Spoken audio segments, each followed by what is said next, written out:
Hola, hola chicos, bienvenidos a nuestra sesión del día de hoy. Estamos a martes 1 de septiembre ya. 1 de septiembre. Hoy iniciamos mes, iniciamos valor. Esta es nuestra primera clase del mes de septiembre. Espero que tengas toda la actitud de trabajar como siempre, ¿sale?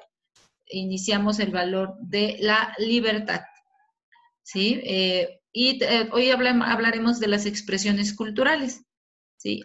Em, para entender un poco del valor de libertad, recordemos que hace muchos años México vivió una opresión y dentro de esta opresión no se nos dejaba hacer muchas cosas, ¿no? Hoy en día tenemos la libertad de poder expresar nuestra multiculturalidad, en la multiculturalidad de nuestro país. Ese es nuestro aprendizaje esperado. Para esta clase te pedí guía integrada. La guía integrada es nuestro producto de la sesión. Así que te pido por favor que prestes mucha atención. El aprendizaje reconoce diferentes manifestaciones y expresiones culturales de la sociedad. ¿Qué es una expresión o qué son las expresiones culturales? Son las diferentes maneras y medios con los que las personas, pueblos y grupos sociales manifiestan de forma particular su modo de vida y sus ideas. México es un país multicultural porque no nada más tenemos una sola cultura. Dentro de nuestra cultura mexicana hay subculturas, ¿sí? Que a la vez hacen que nuestro país sea multicultural. ¿Cómo podemos darnos cuenta de eso? Dependiendo de la región o del estado, dentro de los estados hay regiones, vivimos y tenemos tradiciones muy diferentes a otros estados y como mexicanos pues también tenemos tradiciones muy diferentes como país. La más significativa o la más reconocida hoy en día a nivel mundial es el Día de Muertos. ¿Por qué hoy en día? Porque gracias a esta película de Disney, Coco, nos dimos a conocer a nivel mundial de eh, nuestra tradición de Día de Muertos.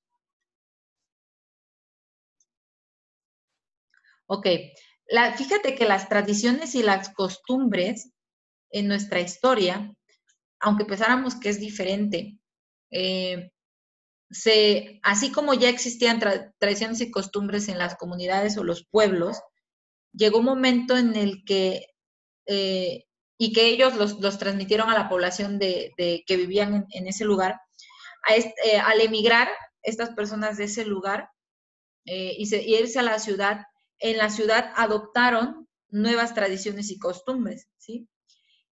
Y uno pensaría, bueno, es que siempre la comunidad rural le transmite a la comunidad urbana estas tradiciones y costumbres, pero no es del todo así. También ocurrió dentro de nuestra historia que las tradiciones y costumbres de la ciudad, ¿sí? Fueron también o han sido heredadas a las comunidades rurales. ¿Por qué? Porque de repente la ciudad creció muchísimo, muchísimo, y llegó el momento en el que la ciudad prácticamente rodea o colinda ya con la comunidad rural, y sería bien complicado que nada más en la ciudad se hicieran ciertas cosas y que la comunidad rural jamás lo hiciera. Por ponerte un ejemplo, no hablamos de una tradición, pero es un medio en cuanto avance la tecnología, es los vehículos. En las comunidades rurales hace muchos años solo veíamos al burro, a la carreta, al caballo como medio de transporte, a la bicicleta, si acaso. Pero de repente también empezaron a entrar los coches a las comunidades rurales. No importa qué tan alejado esté de la ciudad, verás coches. No tantos, obvio, como en la ciudad, pero sí verás coches. Entonces, este es un ejemplo de cómo un hábito o una tradición o una costumbre de la ciudad puede llegar a afectar o llegar a también a hacerlo en comunidades rurales. ¿Y por qué se da esto? Pues gracias a la televisión, ¿sí? Históricamente, ¿te acuerdas cuando hablamos de lo del derecho al voto? Históricamente, cuando recién empezaron a hacerse estos de las votaciones a partir de la mayoría de edad, a los 18 años, y que con el INE, resulta que históricamente las comunidades rurales no participaban tanto en votar, ¿sí? Pero también gracias a los medios de comunicación, a que se vio en la tele, pues la gente empezó a bombardearlos con información de lo tienen que hacer, lo deben de hacer, es una responsabilidad social y moral y bla, bla, bla. Y entonces también puede llegar a afectar.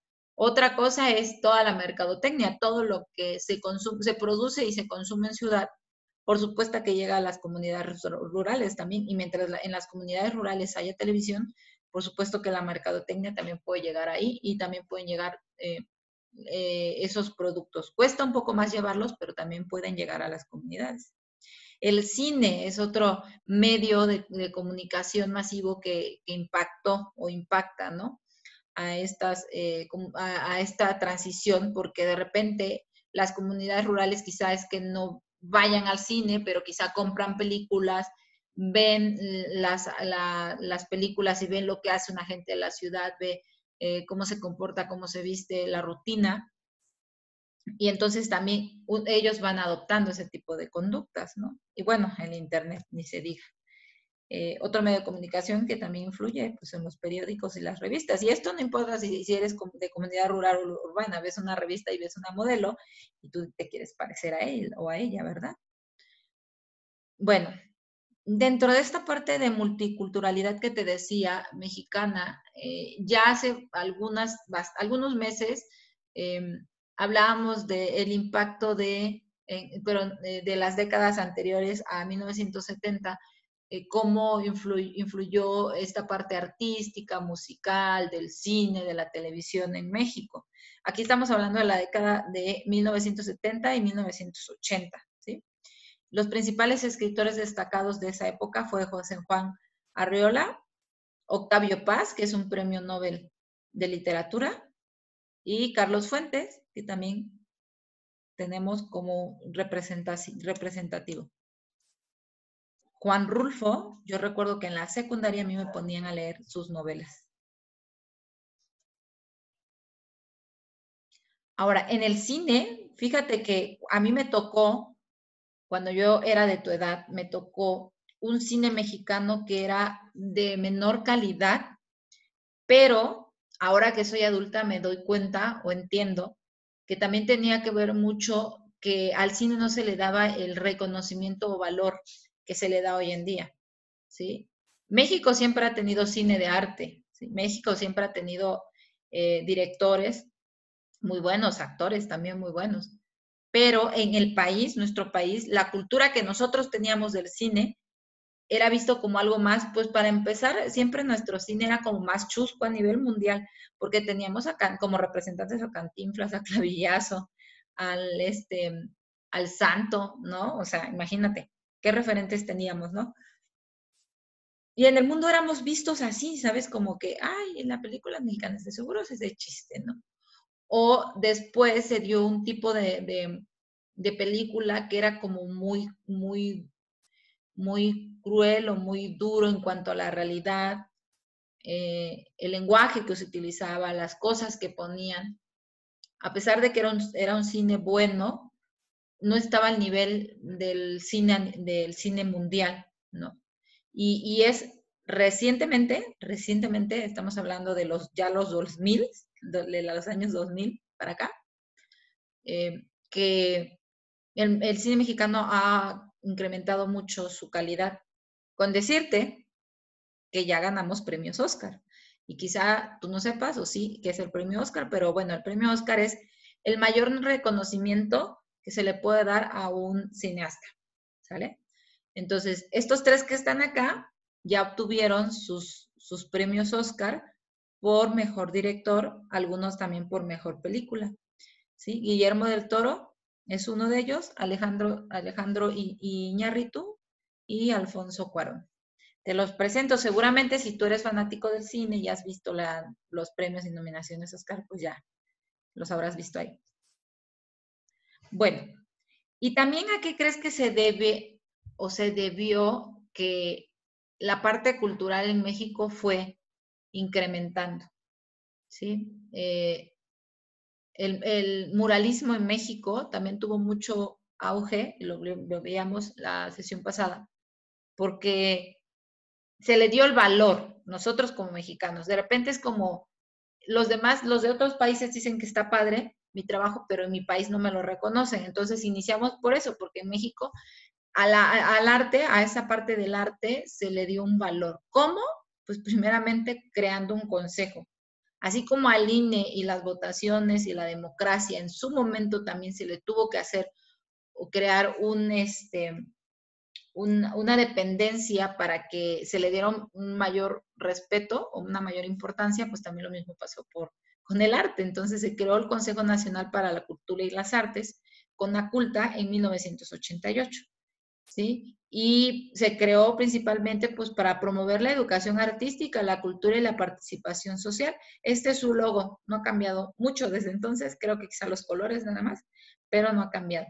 ¿Sí? Entonces, ellos se encargan de que también en los libros son como un Pepe Grillo que le dice a la SEP todo el tiempo, en tus libros debes de poner, en los de historia sobre todo, debes de poner mucho de artes, de los principales muralistas, los principales cineastas, los principales escritores, los principales actores, ponlos, porque los pongas, ponlos. ¿Por qué? Porque las nuevas generaciones lo que ocurre, y no me vas a dejar mentir, porque de repente yo te hablo de alguien y como tú dices que no nacías en esa época, pues no te interesas, ¿no? Entonces, eso es lo que pasa con las generaciones de hoy en día, que como no fue en tu año, pues entonces el dicho dice no te hace daño, pero no, tú dices, pues no fue mi año, yo no tengo obligación de conocerlo. ¿Te acuerdas cuando hablábamos de los presidentes? Y tú decías, ay, si ni mi abuelita nacía cuando estaba ese presidente. Entonces, sí tenemos la obligación porque es parte de nuestra historia y son personas que han sobresalido a nivel mundial. ¿Sí? Entonces, y que fíjate que pasa eso, es bien curioso porque de repente conoces a personas de otros países y se enteran que eres mexicano y ellos conocen más de la historia que tú, ¿eh? Fíjate, me ha pasado mucho, he conocido muchos casos así. Ok, nuestro producto del día de hoy es la guía integrada a la página 314 y 315. Acá la tengo, ¿ya ves? Ok, la vas a hacer de manera individual y yo te voy a ir leyendo ahorita qué cosas te va a pedir en estas dos hojitas, ¿sale? Hablando de tradiciones y cultura mexicana, te pide que en el primer punto que encierres con un círculo las imágenes que ejemplifiquen tradiciones o costumbres de nuestro país. De acuerdo con las ideas del texto, marca con una cruz los otros ejemplos de logros de nuestro país, ¿no? Aquí vienen varios, la red de transporte de carreteras, el crecimiento de la población en la Ciudad de México desde el siglo XX, el sistema político republicano instaurado en la Constitución de 1910 y la administración pública mediante la monarquía. Ojo, recuerda que es monarquía, ¿eh? Es cuando existe un solo mandato, una sola persona que manda a todas las demás. 3. Relaciona las imágenes de los logros de nuestro país con el periodo de la historia que les dio origen, ¿sí? ¿Cuándo fue lo de la bandera? La mezcla cultural durante la colonia y trueque durante la época prehispánica. Recuerda que la mezcla se refiere a que cuando se juntan una raza con otra, tienen hijos, se casan, tienen hijos, y entonces los hijos que nacen tienen una mezcla diferente, ni son, no sé, pensando en en personas indígenas con españoles, ¿no? Si tenían hijos, no se les llamaban ni indígenas ni españoles, les daban otro nombre, ¿sale? Y el trueque es como cuando tú vendes algo y otra persona llega y en lugar de comprarte con dinero, te da otra cosa que a ti también te puede servir para tu consumo o para uso. Destaca con una F las oraciones que sean falsas y con una B las verdaderas. La V, perdón, ¿no? Aquí son 3, tendrás que ponerlo y une con una línea los logros y los problemas del México actual con los ejemplos del cuadro. Entonces vienen 1, 2, 3, 4, 5 oraciones y tendrás que decirme si es un logro o si es un problema. ¿Sale? Bueno, entonces eso sería todo por nuestra sesión del día de hoy. Recuerda que estamos iniciando mes con toda la actitud. Nos vemos más tarde en nuestra clase de mate. Cuídate. Chao.